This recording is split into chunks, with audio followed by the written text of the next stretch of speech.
I want to check in with Jack Cafferty first for the Cafferty file. Jack. Voters are fed up with our lawmakers' inability to take action when it comes to reducing this country's $1.5 trillion federal deficit. As the Wall Street Journal reports, it's the voters who appear to be more willing to take drastic steps to do something about the nation's mounting red ink. The newspaper talked to voters in Virginia, a swing state, who say they're willing to make the tough cuts, from a national sales tax to budget cuts to higher Medicare co-pays and deductibles. The voters get it, even if the federal government doesn't. And Washington really doesn't get it. Our leaders worry about being attacked in an election year if they even suggest spending cuts or tax increases.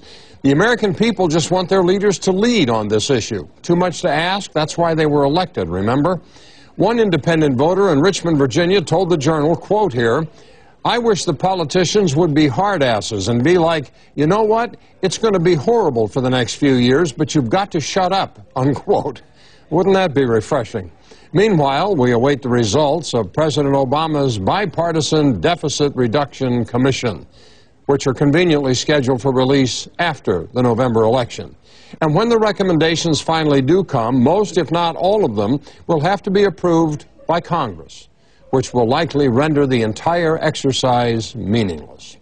Some are suggesting a popular uprising is perhaps the only way to get this country back on track. There's a piece on Infowars.com suggesting without a revolution, Americans are history.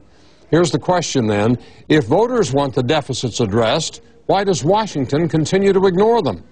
Go to CNN.com/Cafferty file and post a comment on my blog.